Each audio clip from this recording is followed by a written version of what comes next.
Okay, so good morning, everyone, and welcome to today's webinar on generative artificial intelligence, part of the SOLARIS project funded by the European Union. My name is Valentina Brini. I'm EU correspondent for ANSA, the Italian National News Agency, and we are also partner of SOLARIS. In this session, we'll explore the profound and disruptive impact of generative AI on international relations and geopolitical dynamics as countries race to achieve technological and economic dominance. In the evolving AI landscape, today's discussion will examine how AI is reshaping power structures, influencing global cooperation, and challenging traditional diplomacy. We are excited to have today a series of insightful presentations and panel discussions featuring both SOLARIS project representatives and leading external experts. There will also be an opportunity for all of you, the audience, to ask questions. And please feel free to submit your questions via chat. We'll address them throughout the session. Now, without further ado, I'm pleased to introduce you Federica Russo, Project Coordinator for SOLARIS, to kick off our event. And Madame Russo, the floor is yours. Thank you very much. Allow me a few seconds to share my screen. Can you see it now? Okay. Thank you very much for the introduction, Valentina, and for moderating the event. I wish to thank all the speakers and the panelists with us today, as well as all the attendees who showed interest in the event and in our project. In a few minutes, I would like to give you an overview of what of the activities of the projects. SOLARIS covers strengthening democratic engagement through value-based generative adversarial networks. As you can see, originally the project was about guns, and as we moved forward, clearly the landscape was much more complicated and needed to broaden the perspective to generative AI more openly. Our consortium is international, multidisciplinary, and also involving partners from the academic and non-academic sector. We cover disciplines from philosophy and ethics of technology to computer science, international relations and law, and also journalism and media. As you will see in a moment when I go through the objectives and our main activities so far, all these disciplines are in a deep dialogue to understand the stakes that generative AI poses onto society nowadays. Our project has three main objectives. The first one was to understand the technical and socio-political potential of generative AI. This has been done through collaborations at the level of philosophy and ethics of technology, visual semiotic, but also psychology and aspects related to international relations and politics of AI. With this basis, we aim to co-create options and regulatory innovation for generative AI risk mitigation. We are currently preparing an overview on regulatory frameworks across Europe and also in a broader international intercontinental perspective to see what is currently done, what can be done to mitigate the risks, especially taking into account the political discourse and what can happen once generative AI is used for deepfake generation and these circulate on social media. This can be highly disruptive for democratic processes and order. And finally, we aim to co-design value-based AI-generated outputs to enhance digital citizenship and democracy. This is because we don't aim to demonize generative AI. We think there can be good value in using this technology that can enhance and improve digital citizenship and democracy. And this seems to us very important to put on the table, not just for discussion, but also in activities with the citizens. So our first use case was meant to understand how people come to believe in deepfakes. We started from the hypothesis that it is not just the quality of the picture, the photo, or of the video. That's why we run empirical research on perceived trustworthiness, and what we have found out is that there is a network of relations that made it possible that we come to believe the contents, even if they are not true. In some cases, we may even know that these contents are not veridical, and yet they become part of a public discourse.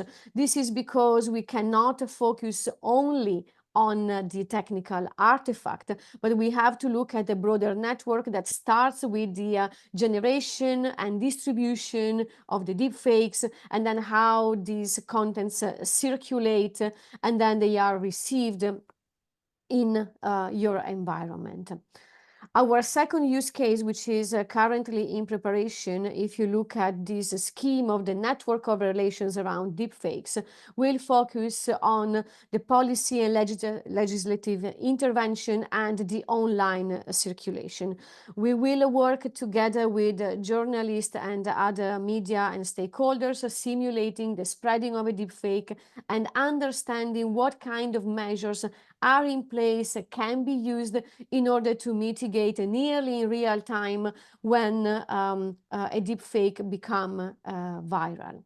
And finally, our further use case will focus instead on the online circulation and the public discourse, working with citizens to co-create AI-generated content that convey positive and constructive messages. This use case is also in progress. But at the moment, what we have are two webinars, one taking place today on generative AI and geopolitical disruption. Our keynote is Corneliu Bjola. Next week, I hope you will be with us again. We will discuss generative AI and democratic resilience in Europe with a keynote by Andreas Junger. And make a date in your diary for a hybrid event to be held on the 19th of February 2025 at the European Parliament and online, where we will be discussing AI literacy and its possible place in the good health and well-being, having roundtable conversations on the future of AI literacy. So without further ado, I would like to introduce and thank you very much for his presence, Corneliu Bjola, who is Professor of Digital Diplomacy at the University of Oxford. He's also head of the Oxford Digital Diplomacy Research Group. His current research focuses on how AI-driven tools can improve decision-making, negotiation strategies, and crisis response in diplomacy, while addressing ethical concerns and algorithmic bias. Today, his keynote speech on redefining diplomacy with AI will explore the advantages and challenges of developing digital diplomatic intelligence in order to respond to geopolitical crises. Thank you very much, Cornelius. I'm going to unshare my screen so that you can take the floor. Thank you. Thank you very much, Professor Russo, and thank you very much, the members of the team of the Solaris project, which I found it particularly fascinating. I didn't know much about it, but I learned it recently. And I think the topic that the project addresses, geopolitical disruption in the digital age, in the age of AI, actually, it's likely to become the dominant one very soon, if we're not already in this period of disruption. As we've seen nowadays, as you pointed out, the question of deepfakes, but also the rise of AI-driven propaganda, and not only. So let me start sharing my screen and try to explain as we move forward what I have in mind. So I've been focusing on digital diplomacy for about 10 years, looking mainly on questions of social media in the past, more recently on also this kind of platforms, how are they used, Zoom and Teams, international negotiations. But more recently, I've been looking at two different trends. One is about AI, something that I'm going to talk about, and the second one is more virtual reality, the metaverse dimension, which is something that I'm not going to touch today. But they come together in an interesting way. And speaking about deepfakes, the metaverse, it's another interesting, fascinating area to explore. Today, I'm going to focus on the question of digital diplomatic intelligence and why do so. Because I think when we talk about AI, there is a big promise that AI has made, and this is why we are interested in AI, and this is why all of us are here today. And the promise is that it's going to help, that's the promise of AI, it's going to help us understand better what is going on. Right? Why is this promise? Is the promise is made because there is more data that is available in principle, and that we have algorithms that can sift, can look through this data, research this data, and reveal certain things interesting for us, which will take us longer, or with many resources to discover, if we are able to discover. So with digital diplomatic intelligence, I should say there's nothing connected with James Bond type of intelligence. It's more about open sources. And I'm trying to understand this in the context of diplomacy. And there is a promise in this, and the promise has to do with how to interpret diplomatic signals. This is particularly important in diplomatic interactions. Signals could be verbal, could be not verbal, could be more muted, could be indirect. Understanding this is part of the experience of the profession of the experienced diplomats. We also want to understand how to assess impact of certain diplomatic decisions. We take a decision and then exactly how it's going to be received.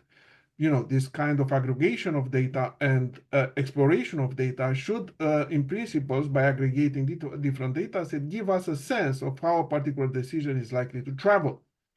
More interestingly, and this is where I think there is a lot of interest now from Ministry of Foreign Affairs, but also international organizations, especially in a multilateral context, there is the question of improving negotiation strategies. Everyone wants to get better at this game. Everyone wants to understand the positions of the other side. Everyone wants to understand to what extent this position represents a zone of possible agreement, the famous ZOPA. Or actually, they might be quite, a weak strategy on the other side. So there is something about that as well. Of course, the question of crisis and managing risk in the context that the very difficult geopolitical context that we see nowadays is particularly important. I have a working paper in which I try to use exactly to understand better this kind of rising escalation in the context of the Ukrainian war, and the separate side project in which I look at the nuclear intimidation threats made by Russia. So there is something interesting about that. And finally, of course, is a question of managing coalitions and alliances and partnerships. You want to understand, based on signals, how the solidity, how serious, or how close the position of certain members in the coalition is. Everything that I say now, it's basically doable manually, analogically, in an analog fashion. The question of AI, as I said, the promise is that we should be able to do it faster and more effectively. But the risk, especially since we are just at the beginning. This idea of diplomatic intelligence, I introduced this briefly this year at the beginning when I edited a special issue on generative AI and diplomatic intelligence. And that time I defined the diplomatic intelligence as the use of big data and digital analytical methods to mitigate geopolitical uncertainty. And the idea being of providing informed and timely guidance for the diplomatic decision making. I broke it down in 3 different elements when we talk about building this kind of capacity, but also trying to understand it's always about data, but data quality and availability. Again, that can be replicated. I'm not, again, stressing confidential or secret data, confidential data. This is not the James Bond type of intelligence. It's more about open AI. And speaking about workshops, I also organized one in June, exactly on this topic, open AI, and international negotiations. The second aspect is about AI model design and evaluation. There are different types of AI models. The problem is how to build this kind of model and how to assess, how to compare and to assess. We need a methodology for this. And the third point, which I found particularly interesting as well, comes from this school of human AI interaction, is that there is kind of implicit assumption, right, that if it's good, it's going to be adopted, a particular AI tool or solution. No, it's not working like this, especially in the case of Ministry of Foreign Affairs, which are quite conservative institutions. I've seen that with social media. I've seen that with other tools. There is a particular dynamic that makes a tool, even if it's effective, to be rejected by the institution, has to do with organizational culture, has to do with the fact that it can disrupt hierarchy in the institution, has to do with the trust in the particular technology.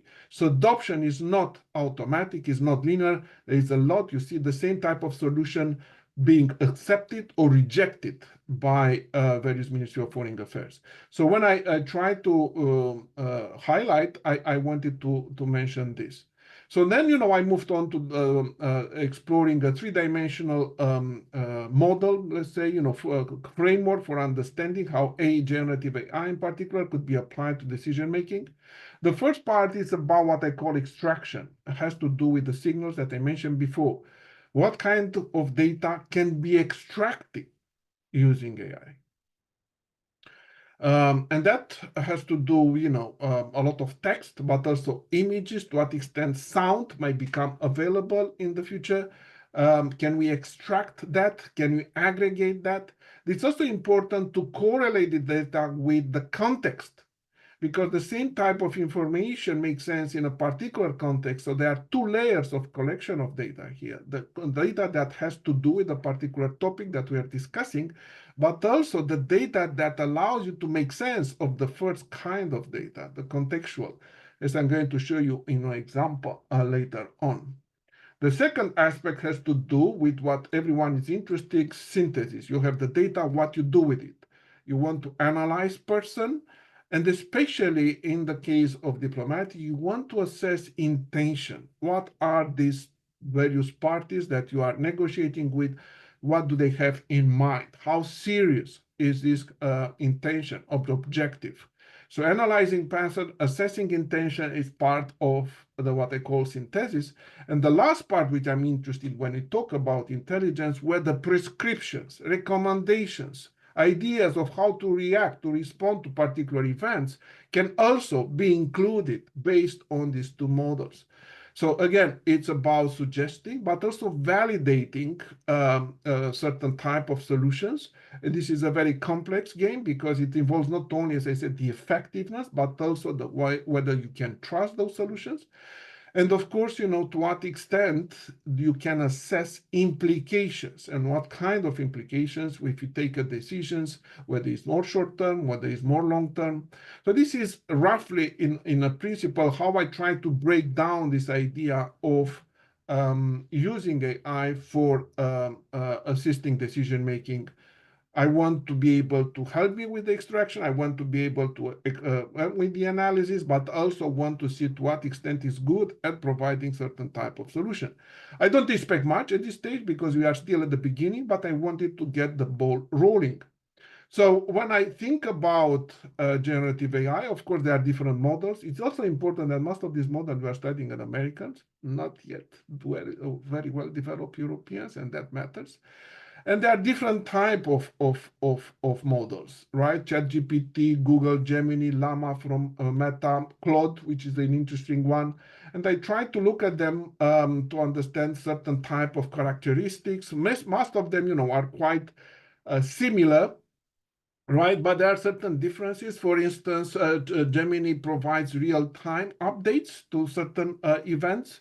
The others are stopped in terms of, ChatGPT and Claude, because it's based on ChatGPT. It's stopped in terms of being able to the type of information that it has recently. There is also the question of being able to process. It can process text, and some of them are quite good with high token limit. What is high token? This kind of bits of words that are used for understanding and predicting words. High token limit, I think, for ChatGPT, about 30,000, 32,000 at the moment. I think they are expanding. The best is Claude, which goes a little bit more, I think 64,000, if not more. To what extent there is a context window? Again, Claude here, it's particularly good. Context is how much it remembers the machine in terms of what you discuss, the conversation. And Claude, I think it has about 100,000 tokens as a context window, being able to remember more of the discussion, and that, of course, provides more context for the type of queries that you have. So from this point of view, there are certain differences, not much, but we expect more. One aspect about Gemini, it's about ability not only to do certain things in real time, but also to process images or to interpret images. I think the others are moving in the same direction, but at the moment there are certain aspects. So with that in mind, I try also to look where one is better than others, whether Gemini could be better for extraction because it's more data available, because it also allows multimodal text to extract, as I said, audio, video. Claude, I think it's particularly good for text, especially when you have a lot of text for the reason that I mentioned. It has tokens in terms of being able high limit tokens, but also the context of window. And of course, you have also the ChatGPT when you want to make strategic recommendations. Again, I don't want to overstate the differences between them, but it's a way of thinking about how to compare certain type of models that we have right now. Now, with that in mind, I wanted to be able to test certain cases, and I focus, for instance, in this case on Yalta, February 4, 11, 1945. Why Yalta? Yalta, it's a big event, but I was more, as a scholar, more interested because I have plenty of data.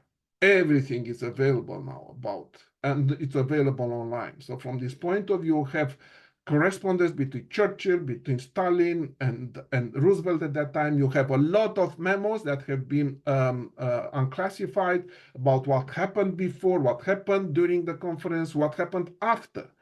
You have images, you have even sounds. So in terms of the data, you have everything. So testing historical cases, it's interesting because then you know what happened. And the idea is to what extent you can use certain type of models that you based on historical issues to develop something new. I even included this image. I tested with Gemini to see, whether it can read something, and they were good. They could identify who is speaking and who is in the second row. They also look at the body language, by the way. So I think there is an interesting way in which images now, not only text, it's able to absorb. Movies will be interesting to see, which I haven't done. Anyway, so the case study is based on a few documents, and I mentioned here, I know that we don't have much time to go, but I just wanted to give you an overview. So there are reports from before the meeting, a secret memo, that was provided by the Secretary of War at that time, Stinson, to Roosevelt about Soviet attitudes. I have the agreement in full. It's available, February 12. I have also the joint statement, more like, the public conference that was done, the joint conference that was done afterwards. And I have, certain correspondence that has happened after the meeting. So in a sense, you are fortunate with cases because then you can explore more things comparing with real time or current events.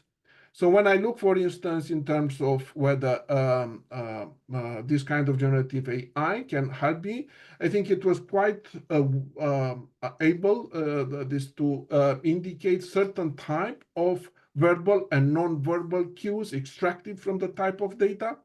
You can process sentiment and language analysis to understand the tone of the conversation between the different leaders, Roosevelt, Stalin, Churchill, which gives you some clues. You have to put them together, but that's the point of the extraction, to extract them first, and understand the signals, to see from the text what is relevant, what is white noise, and what is a signal.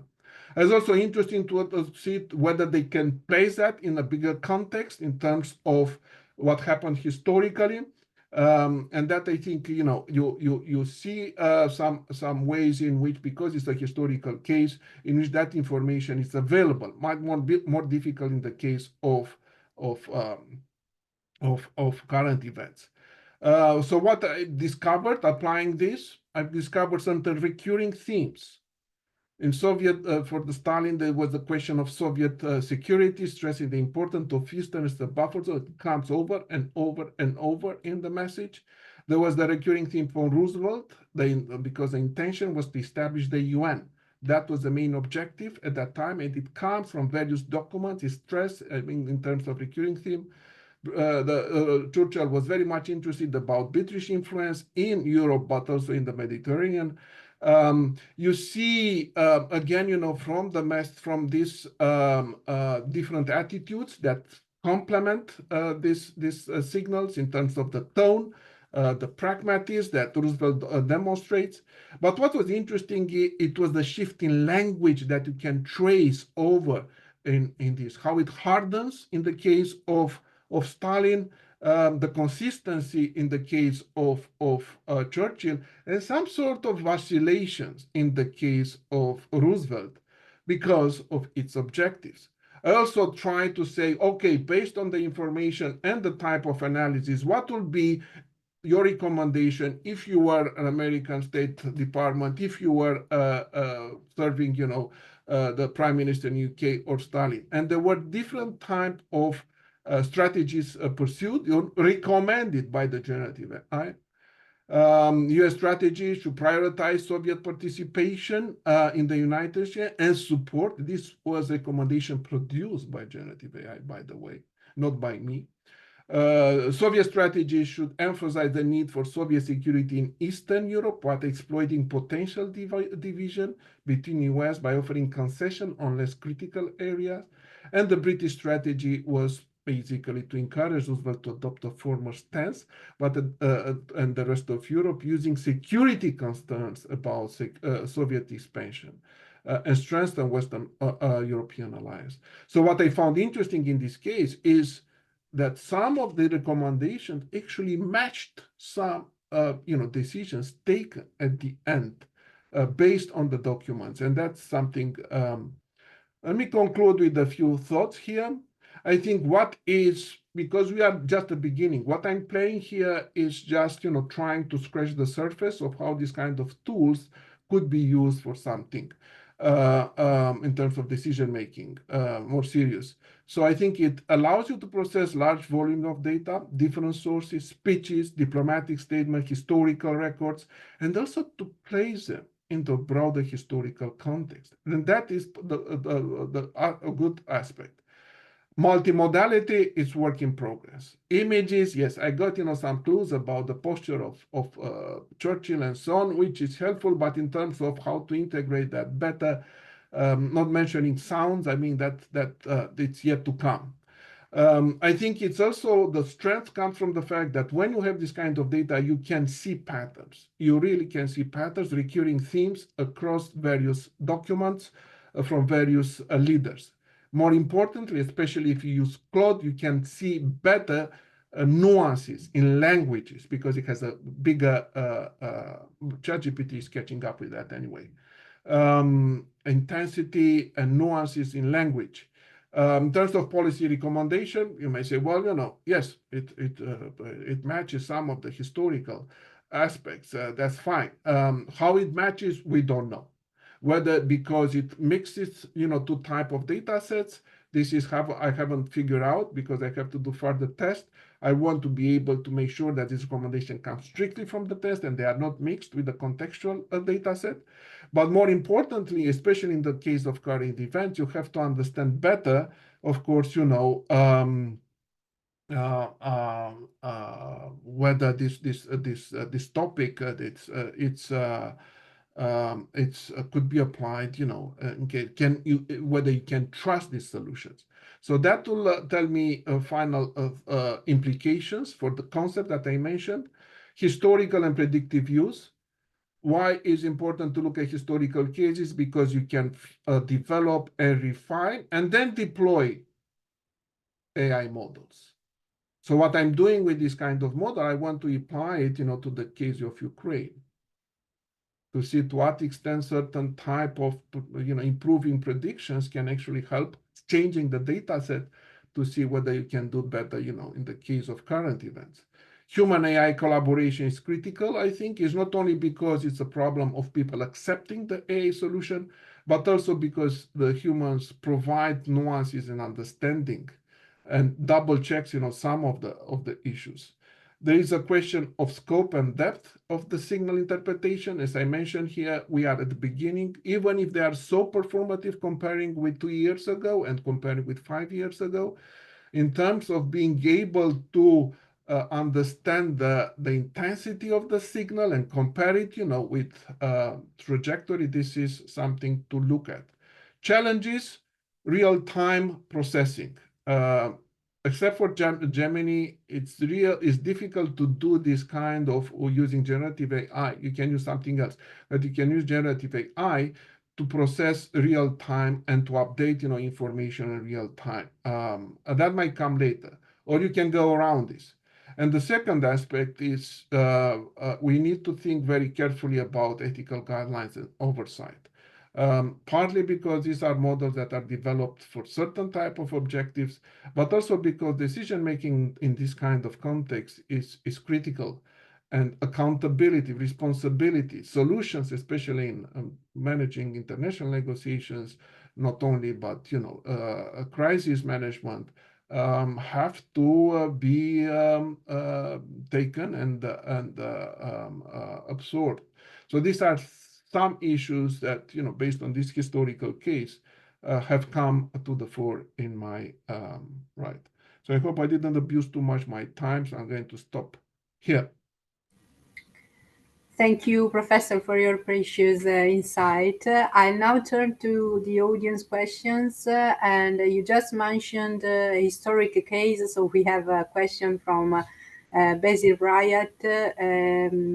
The US Information Agency was an ingenious instrument during the Cold War on an expensive public diplomacy mission that served as a smart power. So the question is, in the age of several forms of AI, what kind of structures should be envisaged? Structures in terms of institutional structures.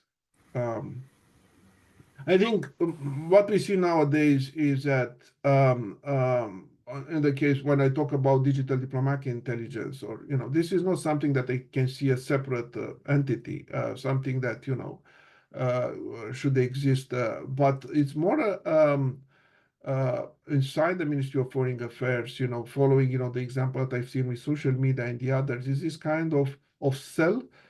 Innovation cell, sometimes it's called, that actually is looking for assisting better decision making. I remember in 2018, if I'm not mistaken, the FCO in UK, Ministry of Foreign Affairs, has developed big data unit, innovation cell, and the role was exactly, in a sense, to provide assistance decision making, to understand when there is a case, whether it's a fake news or a situation that has foreign implication, to be able to provide that type of empirical support immediately. So I think there is demand for this, and what I see more about integration of this kind of techniques in closer to decision making, not separate in a different institution, where the demand, where the idea for a separate institution may arise is because of, as it happens in bureaucratic politics, is sometimes because you want to be able to serve many other institutions, not only the Ministry of Foreign Affairs, but maybe, and also to what extent you have funding and expertise necessary to build this. From what I've seen, that was not the case. It's more integration to existing channels through this kind of innovation cells. Okay, we have another question from the audience. Is from Angelo Tuminelli. In your opinion, Professor, in the current context of global governance of artificial intelligence, can we speak of a digital colonialism exercised by a narrow elite holding a high-tech power? And if yes, how does digital capitalism affect decision-making, economic and political relations between states? It's an important question. It has to do with the fact that, what we see in the digital age here, the new driving force is indeed data. What oil used to be in the past as the most important assets or commodity, data. Without data, you are dead in the water. We cannot do much. So the question is then, and you need a lot of data. So the question is, where do you get this data from? And this is where, the question of privacy and data regulations come into place, right? You have the GDPR, the new regulations in Europe. Basically, it tries to establish a regime for the way in which data is used from us. And they are these are very good ideas. We remember the case of the Cambridge Analytica, and there is now, believe it or not, an influence private industry building on that type of legacy. It's a private industry. So we try to focus on states, but there is a private industry growing, basically using data not only for commercial reasons, but also for political reasons. So it's not logical then, of course, to have concerns about the question of having data colonialism, which sometimes the concept that it's used because it's emotionally charged, it's used sometimes very loosely.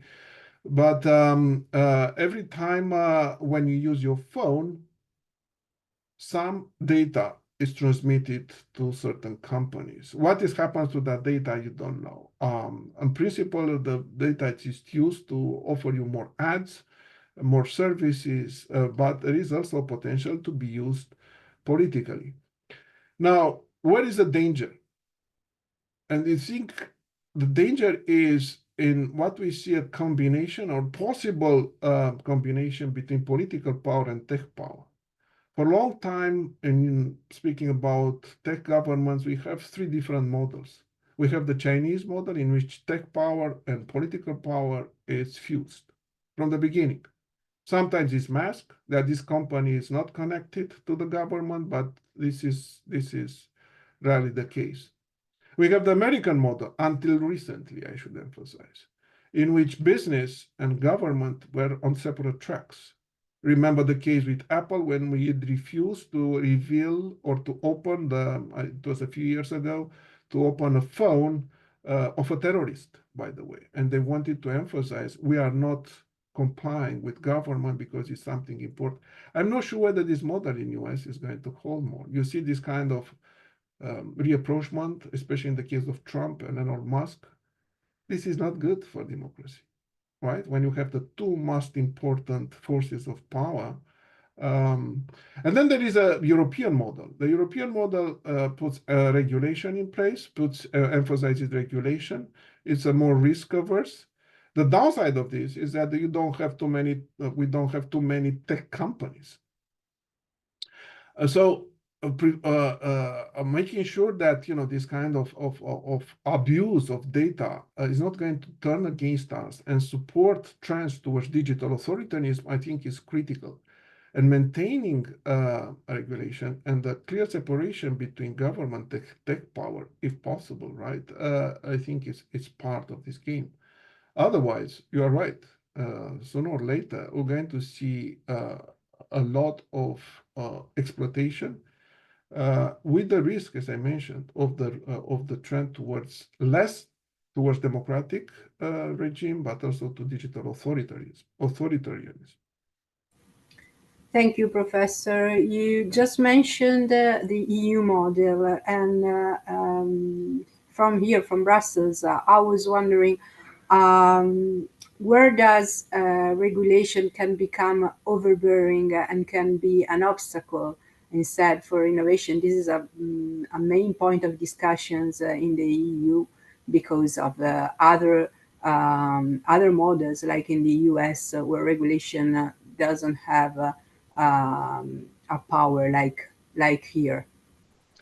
Indeed, and that was part of the discussion leading to the adoption of the AI Act, right, last year and so on.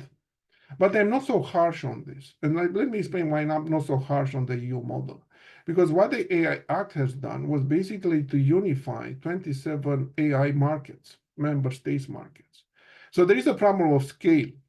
It is important to be able, so if my hypothesis is right, so we should be able to see, because the scale is different, everybody has to play inside the European Union by the same rules instead of national rules, which basically is to fragmentation. Imagine United States, in which you don't have a national market for technology, but you have Iowa and Alaska and Alabama and all the others, with their own thing in terms of regulation. Of course, it will be very difficult company to operate in such an environment. So the AI Act has tried to create this kind of European market, so there is regulation, but a regulation to remove some sort of constraints. But on the other hand, it's also the ability now so if I'm right, if the scale was a problem, then we should start to see some developments also on the European side. There is also the question of the first mover advantage, being able to invest more. There are certain areas in which I think Europe is doing well, but stimulating, and I think, the Draghi plan that was presented a few weeks ago should be, my opinion, in terms, taken seriously also in the tech sector. You need to stimulate competition. Regulation is good to protect against risk and to create scale for the tech market. At the same time, competition has to be stimulated inside. How to do this? There might be some suggestions in the Draghi plan. Thank you, Professor. This brings us to the end of this Q&A. Thanks for your participation. Thanks for your insight. And I hope this can help us all to reflect on the future of artificial intelligence and diplomacy and politics. Also for us as journalists, it's a very interesting topic. And we now move to the Solari project again, and we welcome the members of the project, Antonio Estella and Dolores Maria Galera Sanchez. They will give you a presentation of the project, focusing on how legal frameworks, standards, and regulation can help mitigate the disruptive effects of generative AI. And their presentation will focus specifically on the cross-legal approaches developed by Solaris, which aim to lead for governance. Feel free to continue submitting your questions as we go along, and please, I kindly remind you to submit the queries in the chat, and we will answer as many as possible. Antonio and Dolores Maria, the floor is yours. So thank you very much. Thank you for your kind invitation to be here with all of you today, this morning, this cloudy morning in Spain, in Madrid at least. But this is probably the case also in Oxford and in other places of Europe. Now, I'm going to try to share my screen. Can you see it? Yes, perfectly. Okay, so I'm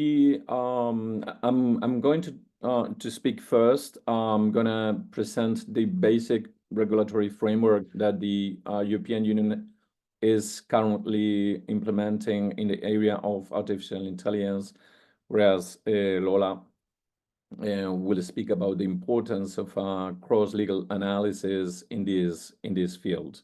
As the previous speaker pointed out, this is a key question right now in the sector of artificial intelligence, and which is very much in the making, by the way. I mean, this is not the final word regarding regulation and legislation of artificial intelligence. I'll try to be as short as I can.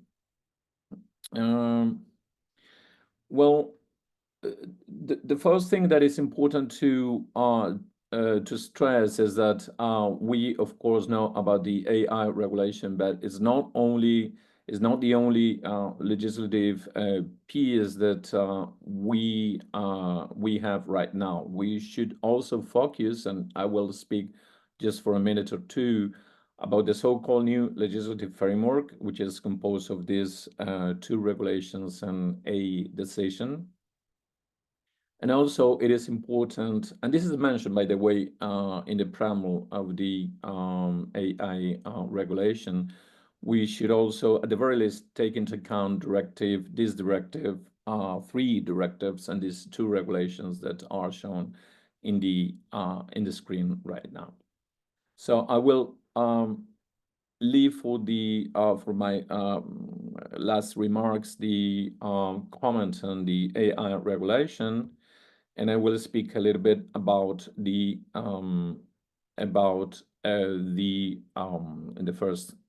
the first place about the new legislative framework, which is composed of Regulation 765, which sets out requirements for accreditation and market surveillance relating to the marketing of products. This is so-called product regulation. It is also important to take into account Regulation 2019 on market surveillance and compliance of products. This is so-called the products compliance regulation. And also, finally, the decision 768 on a common framework for the marketing of products. This is the so-called new legislative framework that impacts upon products, basically.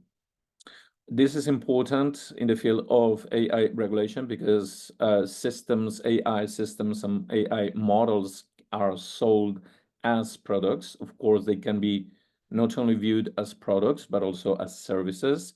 But clearly, the product legislation that is already in force in the European Union is important, has to be taken into account in this sector. Okay.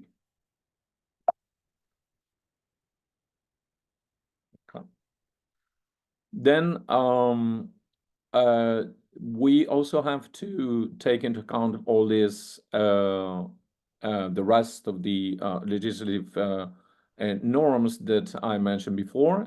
So we have Directive 85 on the approximation of laws, regulations, and administrative provisions of the member states concerning liability of for defective products. Don't ask me why, but this directive does not belong to the so-called new legislative framework, even though it's clearly connected to the new legislative framework.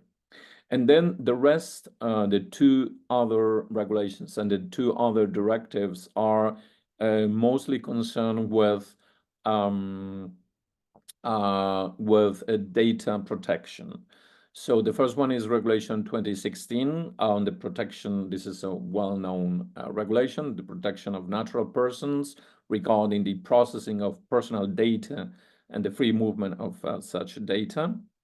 We also have Regulation 2018 on the protection of natural persons' data, which are processed by the Union institutions and bodies. It is also important in this field, Directive 2016 on the protection of natural persons regarding the processing of personal data by competent authorities for the prevention, investigation, law enforcement in general terms of criminal penalties.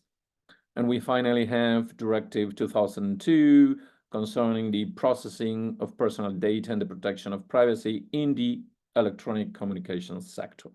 All these norms apply directly to the field, to the sector of artificial intelligence, and should be taken into account.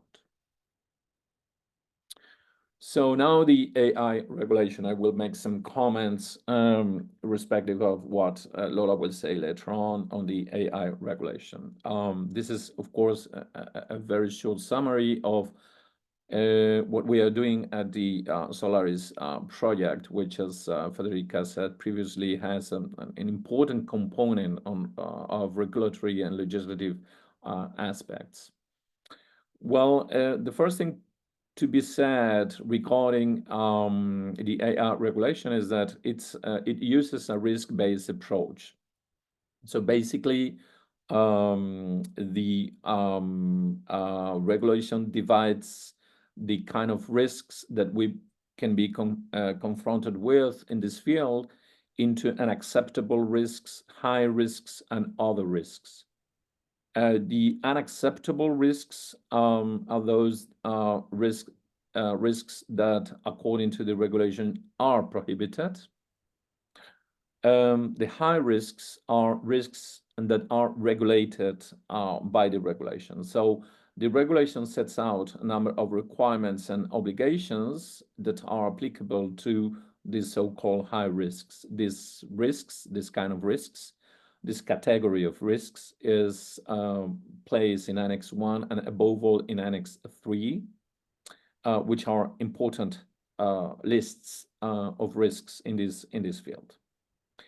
And finally, we have the other risks, which are less important risks according to the regulation. And this third category is subject to transparency obligations. However, the nucleus, the very core of the regulation, relies on the other risks category. So this means that these transparency obligations are applicable to all the rest of the risks. It's a minimum, regulatory minimum that all the AI systems have to comply with. I do not speak here of AI models, because the regulation deals also with models, AI models. And basically, the regulation takes care of those AI models that can create important systematic risks. And basically, it grants the European Commission an important competence to deal with these AI models that create risks that are of a systematic kind. However, regarding AI models, this categorization that we find here regarding systems of artificial intelligence is not used. The second point that has to be stressed here is that the AI regulation uses an all-encompassing approach. This means that it's applicable to all AI systems and models for the same token.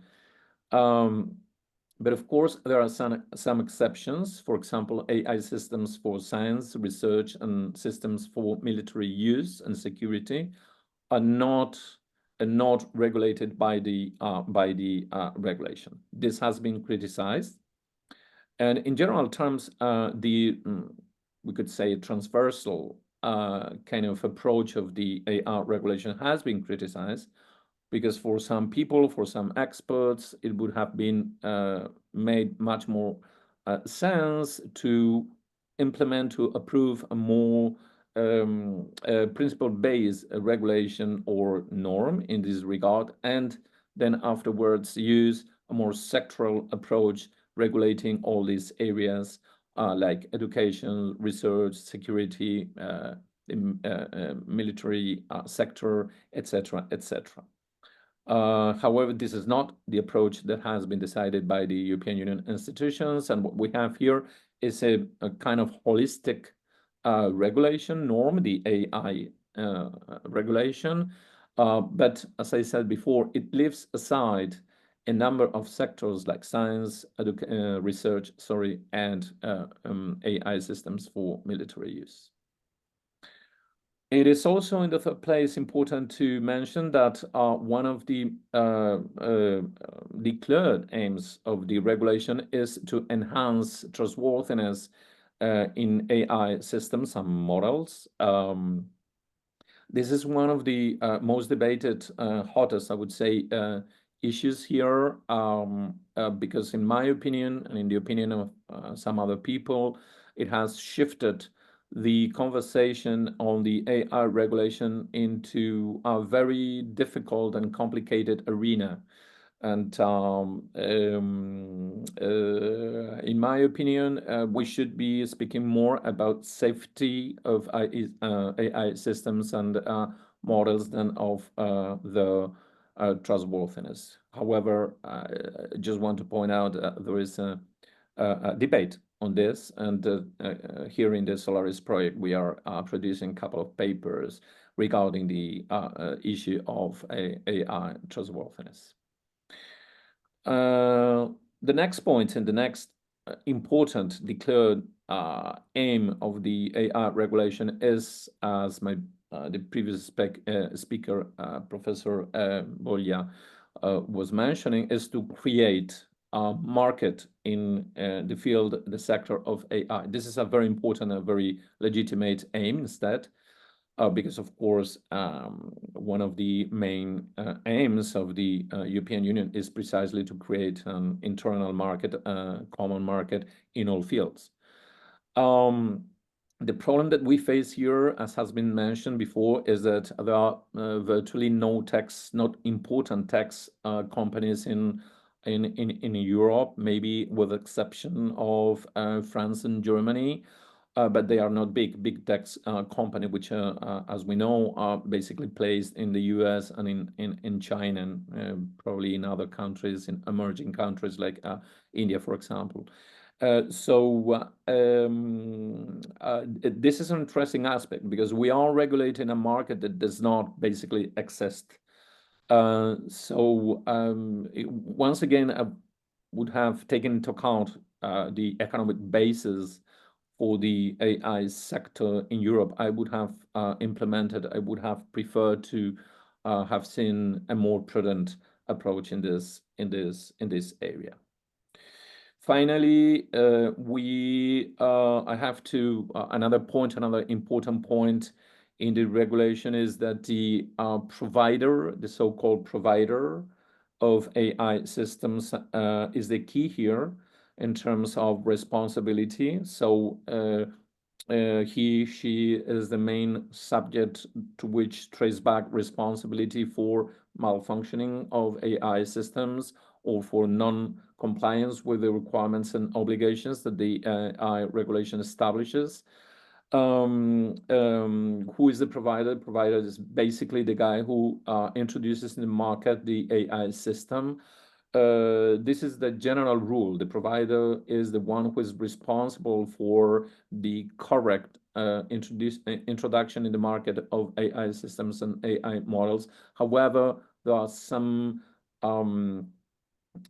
exceptions, for example, in the area of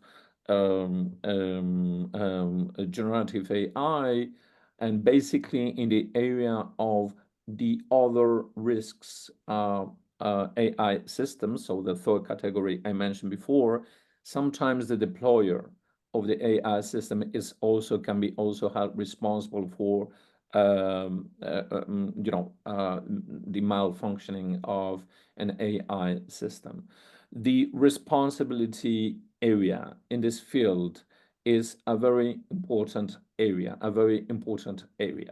Unfortunately, the regulation is very complex in this field, is really very intricate, and sometimes it's difficult to see who the responsible actor would be. And I'll give just an example. The example comes from the deepfakes area.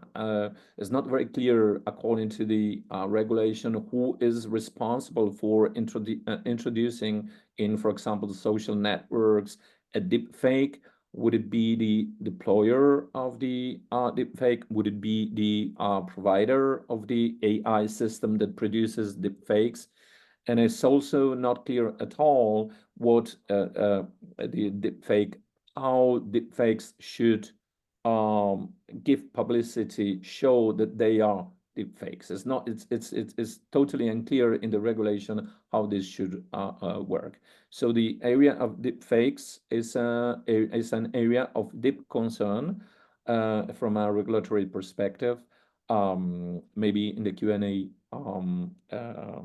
part of this webinar, we can develop a little bit this point here. And thank you very much. I shall stop here and give the floor to Lola. Thank you. Hello, good morning to everyone. I'm sorry, I'm going to try to be very short because Antonio already showed how this field is complex. I'll try to share the screen. I don't know if you can see it. So basically, I'm going to introduce you to what's the value of, I don't know, is this me sharing? No. The Sorry, first I have to stop sharing. Yeah. sorry. Okay. Now you can do it. Now you can do it. Okay, thank you. Sorry about this.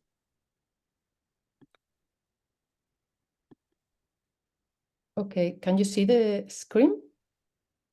Okay, I'm just gonna add what's the added value of our project and all this issue, because Antonio introduced you to all the complexities the regulatory system has at this moment. And of course, by emphasizing some of these intricate complexities, especially in the area of private law and horizontal relationships, and especially focusing on the area of providers where there has been the biggest impact of reversing the burden of proof that was before on the user or buyer, and now is of course on the provider, the developer, and this is very key.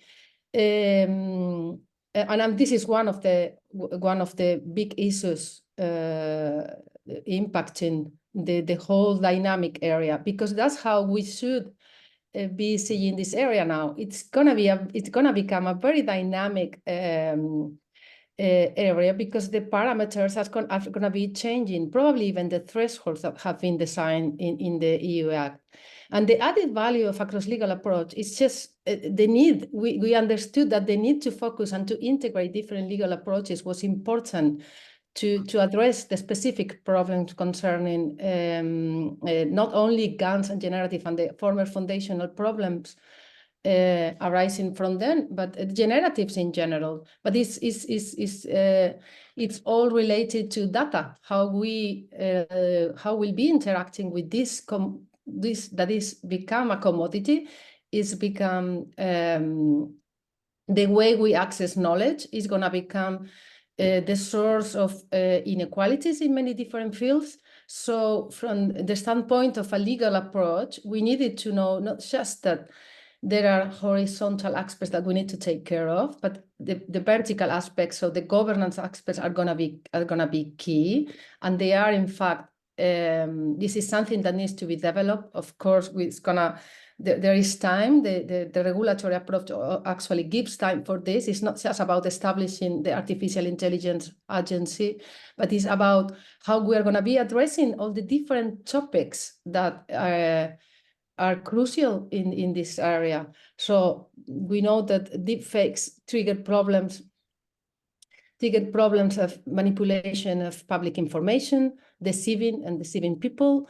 This is very important in terms of democracy, of course, which is the main core of our project. Attacks on personal rights at different levels, not just in between relationships between private. So we are not talking here only about private law in a straight sense as we understand it, but of course, the core of the European Union set of understanding and protecting fundamental rights. So thresholds are very strong and very high. But I think we still need a lot of practice and adjustment as we go, because we know that this is all about developing technology, and it's a technology that is here since decades, but it's a technology that even regulators are trying to understand now. And there are violations of rights of intellectual property, personal data protection. All these issues were assessed before by different regulation. We understand now that we need different boundaries. And of course, the first thing and the first challenge was how to assess definitions, how to address definitions, Concepts have become very important in the Regulatory Act. We know that everything, it's basically, or at least there is an attempt to define everything. Even deepfakes have been defined. there is a very broad definition of what the former foundational models are now in the Act, but these definitions and titles have become very important at technical level, because otherwise we know that for regulatory aspects becomes impossible to set boundaries and to understand how the thresholds can be assessed. So there are, the thing is, it's difficult now to understand how many challenges we are facing, because there is a whole ecosystem of data that has been created already, and there is a lot of innovation industry coming from the outside with different thresholds, with different, of course, with different approaches. And this is going to be the main challenge regulatory and the regulator is going to be facing, and of course the governance will be facing as it designs itself inside the member states. So why, of course, a single legal perspective is not enough to face the fake challenges, because we have, as Professor Corneliu was speaking of some of the problems that artificial intelligence triggers into international relations. We are talking here about the rule of law in general, about democratic engagement of public at large, but we are talking here also about educational relevance of all these products that we are placing into the market, and we understand that this in the beginning was to find a dynamic regulatory approach that was adjusting the innovation needs into a market that needs to be dynamic, that needs to be open. But of course, this triggers many risks and many different levels, individual and society level. Sorry, just to finish by understanding, by trying to, because this is so complex, but that it is important to understand that it's not that we didn't have. Antonio actually gave an overview of how the regulation was already assessing some of the issues that are important and relevant and still are contained in the Act, how these are now adjusted, and also specifically talking about the fakes or generative artificial intelligence, general purpose artificial intelligence, as it's called now. The transparency rule that was becoming before, and it was an important rule that was already identified by the GDPR and other regulatory pieces, it's absolutely not enough. And we know that the thresholds that have been established, even in the Act, are not enough. It's talking about how they've been divided. Even general artificial intelligence it's been divided in the Act, talking about potential systemic risk arising in the face of more potent language models. We know that this is still technically developing. So we know that there are no limits for technical facilities. So this is going to be one of the big challenges, and that's the key issue of governance, and that's where it comes. This key issue at national level, European level, but of course in this we need a lot of international cooperation. So what the next steps are for all of us together? Of course, mapping existing legal solutions that are the first point to start indicating paths to mitigate, especially in our field, generated content, first by private actors, but this has a lot of impact in public, in of course public regulation, and suggesting further public action and regulatory instruments that are going to be facing risk and challenges, as we said, because technicalities are not specifically limited, and as we said, thresholds have been already defined, but we need, and we know that we need to a more robust regulation as we enforce and as we give time for the Act to start setting its roots into our national states and into our arena in general. Thank you. Thank you. And if you have any questions, I'm sorry I had to be very quick, and we had to be very quick. And but of course, now the floor is for our guests. Thank you, Antonio and Maria Dolores, for your presentation. Since we're running a bit out of time, I would suggest if anybody has questions, but I don't see any questions from the audience. May I ask one quick question? Yes, go on, Professor. Yeah. Very, very interesting. Thank you very much, Professor Noriega and Professor Galera, for presenting. One thing that I wanted to ask, how do you deal with the question of language? Language, French language, Spanish language, German language, from this perspective of manipulation and AI? Because it's a lot of focus on syntactic analysis, how words and verbs come together. But the key issue, in my view, is the semantic analysis, the meaning that is attached to certain things. For certain type of manipulations, let's say, make no sense in a particular context, but in a different context, it's a big thing. So I remember reading the news about German election in Thuringia, but also in Austria, and the language used by some of the AfD leaders resonated with certain from the 1930s, which for someone who is not involved in that, might not know. So I just wondering, from a legal perspective, the issue of semantic analysis makes sense or not?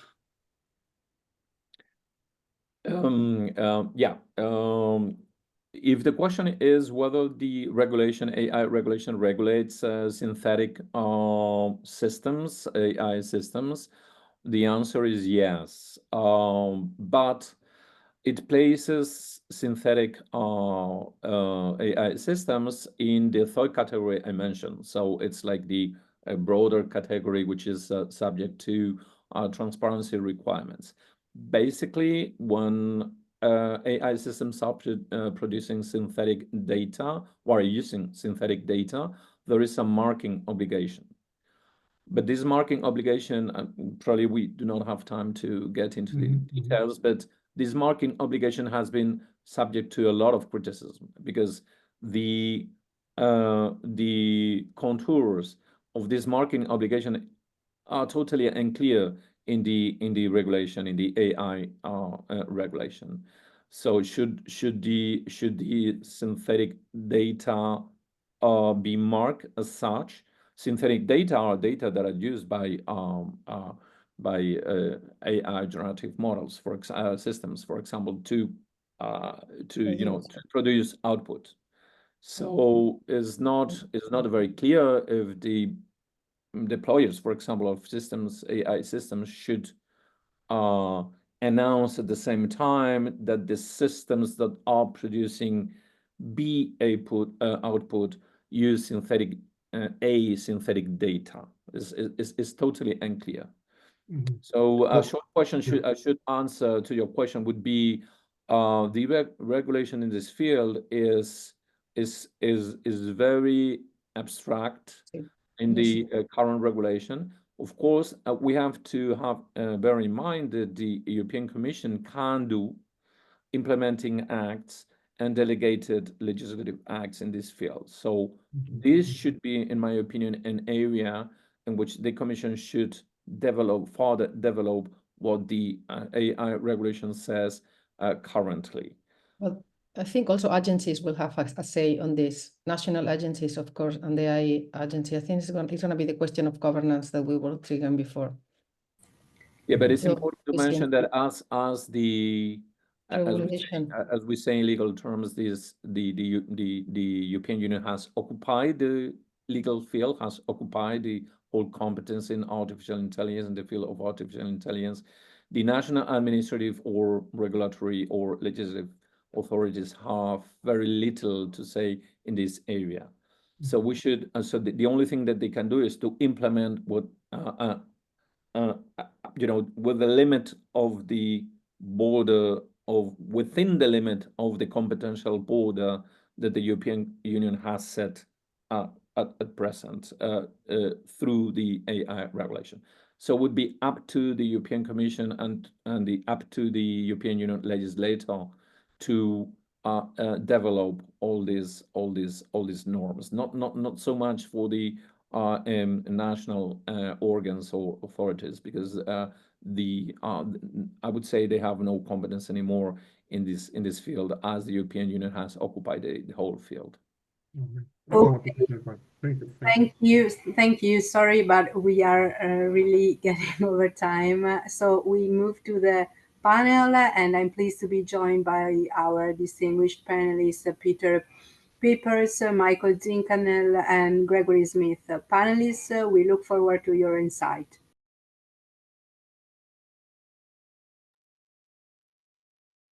Thank you. You just wanted to just start the discussion, or what is the plan?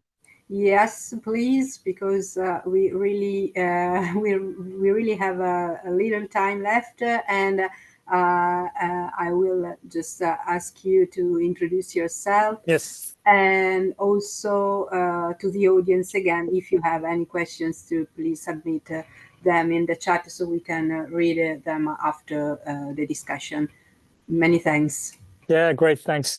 Peter Pijpers, I'm an associate professor of cyber operations at the Faculty of Military Science, and also a researcher at the Amsterdam Center of International Law, the UvA, and also the Vice Dean of Education at our faculty. And my main areas of research are the strategic, the military, and the legal implications of cyber operations below the threshold of the use of force. So I have a international law and a security perspective, and I have a real keen interest on influence operations. So the malign, the manipulative stuff that was mentioned earlier, that's really my focus. Well, to me, AI is really another layer on the cyberspace, and in many aspects, it's really the question: so how to shape or reshape the existing templates and frameworks to align them with this new development. Think about the discourses on war and warfare. I mean, how to translate AI in those kind of contexts. And we have had similar discussions, as Professor already mentioned, also on diplomacy, but also on sovereignty, right? Sovereignty in cyberspace is a real big issue. So, but how to apply sovereignty in the AI realm. And similar discussions have been also ongoing in the WEAIM conferences in 2013 and 14 in The Hague and in Seoul. But on the other hand, AI is completely different, and the analogy with cyberspace should not be taken for granted. I mean, as mentioned, AI is here to stay, and to go back to the pre-internet area is of course futile. So rather the question is, how can we embrace it? I do see a lot of advantages in AI, as also Frederica and Professor already mentioned, but I would like to focus on two concerns for these few minutes. And one is the inception of legislation on AI, which was mentioned earlier by Maria and Antonio. When I make the analogy with cyberspace, we had a lot of discussion on regulations regarding cyberspace. The problem is often there's a technical, a legal, and a political discussion in that. And lawyers, I am a lawyer myself, we take it from a very technical point of view. But AI, cyberspace, is not only technical, it's also a political realm. And what I saw in cyberspace is that we have people that are not cyber experts trying to make laws on cyberspace. And I see a similar event here where, I mean, it's very difficult to explain to people what AI really is, but we are already making laws on it. And I'm not against laws. I'm very happy with the laws. I'm very pro-EU, but still it is difficult to match. So that is a concern for me. And the second would be, well, this entire legal dimension of AI, especially during war and warfare, and there comes in my security realm and my military realm. So the question that I have, that we have, the question that we are studying is, I mean, the laws exist for all forms of war and warfare. But what we see, for instance, in the current wars in Ukraine and in Gaza, etc., a lot of AI is used during those wars. So how to deal with that? How to deal with, for instance, non-state actors using AI during warfare? Are those belligerents? Is that really warfare? How can you test AI as a weapon, according to Article 36 of the Additional Protocol? And how to maintain, as was mentioned earlier, how to maintain that human interface in the application of AI. So just my 2 or 3 minutes, maybe there were 4 minutes, but as an introductory remark, especially on these 2 concerns. Over to you. Thank you. Thank you. I will pass the floor to Michael, if he can join us. Absolutely. Yeah. Thank you so much. Thank you for having me. My name is Michael Zinkanell. I'm the director of the Austrian Institute for European and Security Policy. We're based in Vienna and are one of the leading think tanks here in Austria that is working on any topic related to European security, defense, and foreign policy. And of course, AI and the realm of hybrid threats, which is also my area of expertise, is a very central, very important point, especially against the developments of modernization of warfare, the digitalization of warfare in general. So I'll try to pick up on a couple of points that were mentioned previously, probably also linking some of the aspects that I will briefly mention to Peter's input. I think we should probably start with visualizing AI and technology in general as a tool, as a neutral tool. A hammer can be a tool as well, but the negative or positive intention that is giving towards the tool, AI or a hammer, is by the human. So as a tool alone, AI is, in my eyes, very neutral. It very much depends on the intention, on the personal intention behind using the technology in a constructive or a destructive way. So having said this as a beginning, I think that we are increasingly seeing challenges around the world in different forms that AI is posing. I'm coming also from the security side, so I'll also be focusing more on security challenges of artificial intelligence, especially in the realm of so-called hybrid threats below the threshold of warfare, where, of course, the 2 most dominant aspects where AI is also at the moment heavily used, increasingly used, is cybersecurity, cyber attacks, and disinformation campaigns. In both those realms, we do see an increased usage of AI in warfare, when looking at the example of the Russian full-scale invasion of Ukraine. So ever since 2022, in the months before the full-fledged invasion, but also in the days and the weeks afterwards, we've seen a tremendous increase in hybrid threats, in cyber attacks, and disinformation campaigns that we're also having, to some extent, to some degree, AI technology, AI applications linked to them to make it better, to make it more cost efficient, to make it more effective in the way those attacks have been implemented. However, we also see the increased use of disinformation and cyber attacks that have AI components in a non-war situation. So also on European countries, EU member states, at the moment, we of course also observe an increase in hybrid activities from state or non-state actors, predominantly originating from Russia and China, but also Iran and Turkey must be mentioned in that group of malign actors, malign national and non-state actors that are posing increasingly threats to the European integrity, to the European security, especially in terms of elections. So in terms of election integrity, we've seen an increase also in AI-generated images, in deepfakes, as we've mentioned previously. Just very briefly on that, I'll give you 2 examples where this might play a role, deepfakes in particular. In terms of election integrity, we've seen that also the Trump campaign and people close to the Trump campaign are using AI-generated images to sway public opinion. For instance, in that example of Swifties for Trump, and the whole debate whether or not Taylor Swift is for Biden/Harris, there has been an increase of fake images of young women that promoted Trump.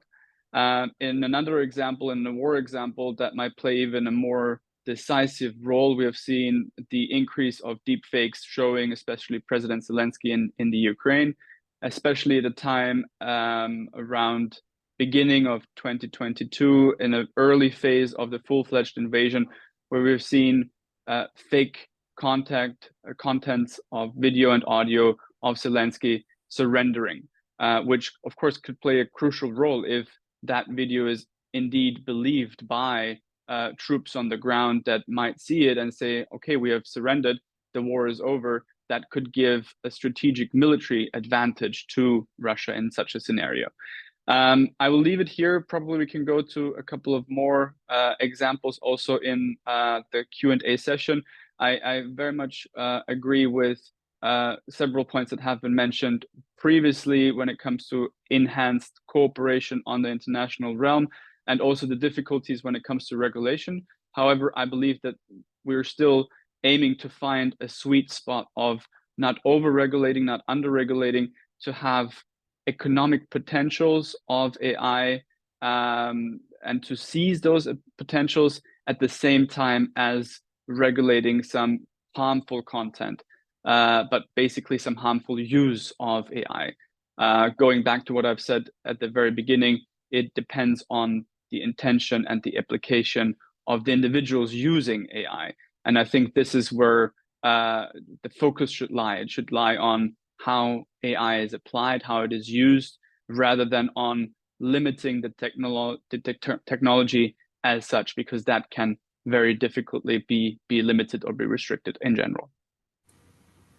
Thank you, Michael. Very straight to the point. Maybe after in the Q&A we can speak a little bit about the regulation and also the challenges for politics and the elections that are approaching in the US.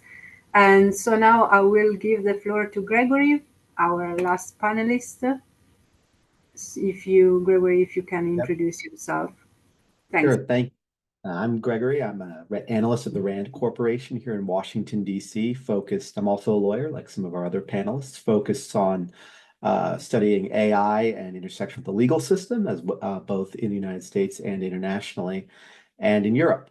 I'll speak quickly a little bit less about the immediate questions of AI and democracy, and more the questions which are that will become increasingly prominent in my view, across society as AI becomes more mature and more heavily deployed, particularly as it comes to liability and who's going to pay when AI potentially injures someone or is deployed in a way that injures third parties, particularly potential physical harms. Because one of the things we're beginning to see now is as artificial intelligence becomes more capable and more broadly deployed, is we're beginning to see it deployed not merely on the internet and the information domain, to manipulate or generate information, but also to manipulate and make decisions in the physical world. Artificial intelligence in autonomous vehicles is a sort of classic example of this that's been studied heavily. But as you see discussions of automating increasingly large portions of labor, which can include in the future, not only automating that for efficiency, but also the potential to make mistakes and cause injuries as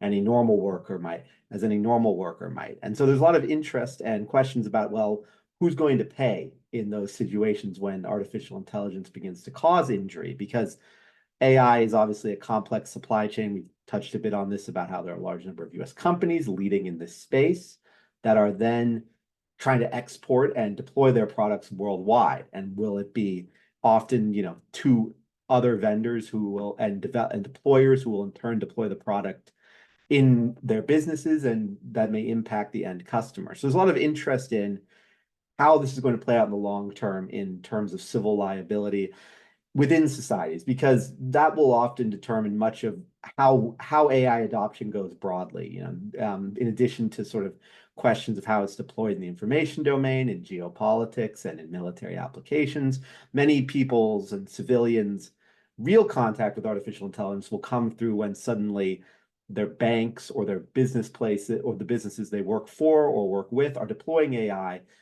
to automate their labor or make those businesses more efficient. And it's very unclear who's going to pay. And the transnational elements of this, particularly with international companies, a small set of companies developing many of the most advanced models with the highest potential for automation, it's unclear. So there's been, the EU AI Act attempts to put some rules around this.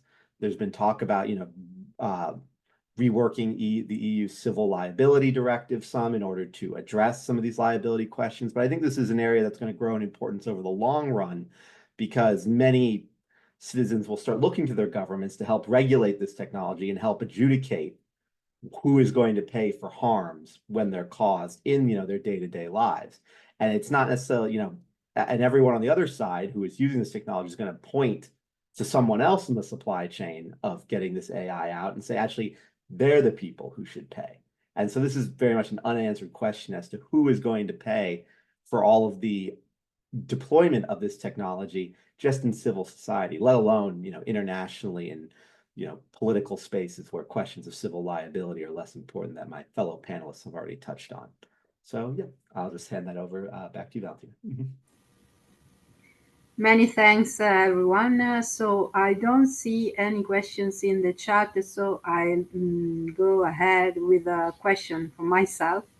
And I would like Can we, Valentina, ask? Yeah. Yes, of course. Also you, panel. Yeah, of course. No, just a remark regarding what Michael said. I think it's very interesting what he said, but it is so important to have in mind that the regulation on artificial intelligence starts from the assumption that the important point in terms of harm is not the intention, but the effect. So, and this is in paragraph 29 of the preamble of the regulation. So I think we have to bear in mind this, and this is connected to what Gregory was saying from a European perspective, but clearly affects the US. It is important to have in mind that the regulation adopts a kind of objective standard here. So even if the deployer or the provider of the AI system did not have the intention to create harm, if at the end the AI system creates harm, that is the important thing. And that engages responsibility for, in theory, to answer to Gregory's question, for the provider. I mean, at least in the European Union, the central, character here in this drama is the provider, basically. But even if the provider did not have the intention to produce harm, if the AI system produce harm at the end, he or she will be responsible. Just that remark. Thank you. Absolutely. Can I probably quickly just follow up on that? I absolutely agree with you, Antonio. In general, you're absolutely right. I was referring to the security perspective that I'm coming from. And in that sense, when talking about hybrid attacks, the intention to cause harm is there, with or without AI, with any sort of hybrid attack in the digital realm, but also in the physical realm in terms of sabotage, what have you, yeah? Especially when we talk about disinformation, the clear definition of disinformation is the intentional creation of the creation and distribution of false information with the intention to cause political or economic harm. So in that sense, in my understanding of using AI in hybrid attacks, I believe there we can look at the intention, but in general, you're right that it goes beyond. Can I also chip in on this one? Very interesting discussion. But also, I think it's more layered than this. If we look at disinformation operations, and Michael, I fully agree with you, there's a clear intent, there's a clear objective that you want to achieve. In research I've done, especially on the American elections, the one in 2016, we saw that there were a lot of influence operations, influence attempts. And at the end of the day, I mean, a lot of them didn't work. So, and only the ones that worked were exploited, right? They were put on different media, social media platforms, et cetera, et cetera. So let's say about, well, 20% of the messages that were distributed by, in this case, Russian actors were successful. What we see with the use of AI is that, because if you have a good disinformation operation, you really need to know how the target audience thinks, what is of interest to them. And in America, it was, for instance, the Second Amendment, racial issues, etc.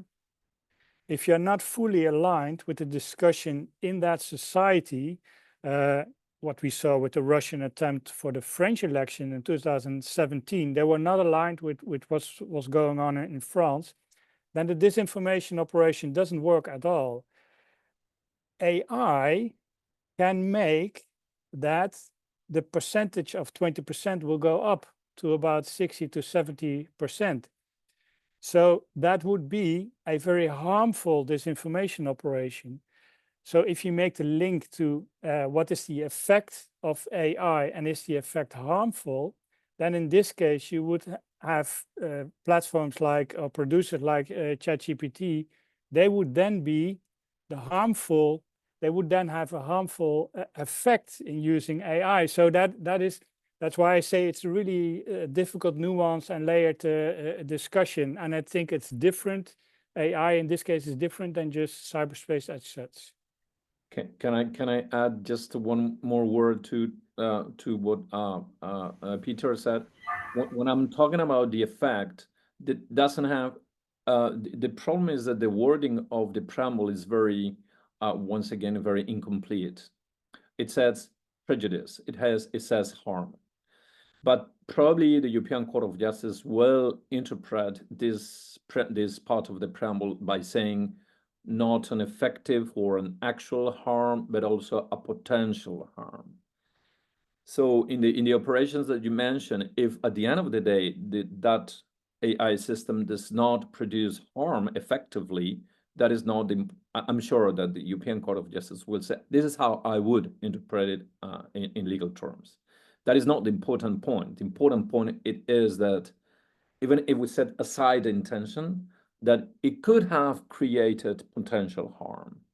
That's my first point. And my second point is, as you very well said, how about all those systems that are not intended to produce harm, like ChatGPT clearly is not intended. It is not the intention, but are used in this value chain that Gregory was mentioning in order to allow or power other systems to produce harm. That's the important thing here. So there is a big chain of responsible people here, responsible actors whose responsibility can be engaged in this field, even though the systems were not intended or not produced as such as an effect, harm. Thank you. Thank you, panelists. Thank you to our experts. Now, to wrap up today's sessions, I would like to give the floor back to Federica, our Solaris project coordinator, for some closing remarks. Thank you very much, Valentina, and all the panelists and the speakers today. As coordinator of the project, I feel we made a lot of progress today in learning other dimensions that may not have been present in our activities and research at the moment. When we set up this webinar, we wanted to explore further the potential dangers at the geopolitical level of generative AI, and this is clearly under the eyes of everyone, and examples have been given multiple times this morning with reference to the war or to the elections. At the same time, and this is an important take-home message that I take from Corneliu, is that we can also use the tool to understand and learn more about these dimensions. And this is probably something that in the project we have not considered enough, and probably it sides with kind of the good uses of AI and generative AI in particular that we can explore. So for this, I'm really grateful, because a lot of our attention has been and is going to be on potential good uses for citizenship, but clearly there are also potential good uses at the level of research and understanding. And then if we are able to do this in the way that Corneliu was showing us, that is doing his research, then obviously there will kind of a positive effect also at the level of regulation and policy, because we can have better understanding of how things work. I also appreciated the presentation and explanation of the legal framework, which is clearly complex. I mean, law is never an easy matter, but when you scale up to the international, supranational level, then things complicate very, very easily. And it seems to me that digital technologies in general, AI specifically, and what is happening in front of our eyes at the moment makes it even more complicated, because there are different dimensions at play simultaneously. It is really who is responsible for what. There are the different uses of AI, and today we only scratch the surface of potential uses in fields that may have impact on security, politics, democratic processes. We haven't even mentioned uses in other fields, including the medical sector, and we have only mentioned a couple of times more generalist uses, as we all do with ChatGPT and other built-in Gen AI tools in, technology that we use on a daily basis. So it seems to me that the field is growing very, very big, and at a speed that we have really a hard time keeping up with. But I really appreciate all your input, because it shows to us as a consortium really trying to be at the forefront of these conversations, that we have to be very, very attentive to all these different dimensions. So these are somehow my take-home messages. But perhaps since we have a few minutes left, I would like to ask each one of our guests whether they would have like a final message for us to learn from you, and also for the audience. It's probably easier if I call you in the order, and if you have a final word for us, that will be really appreciated. It will help us immensely in taking our conversations to the next step, including our next event and the future events. Corneliu, is there anything that you would like to add in the closing? You're muted. Sorry, I was very much inspired, by both the legal perspective, also the cyber, and the question of responsibility. What I think, and this is something probably when we talk about AI, that AI is part of a bigger infrastructure.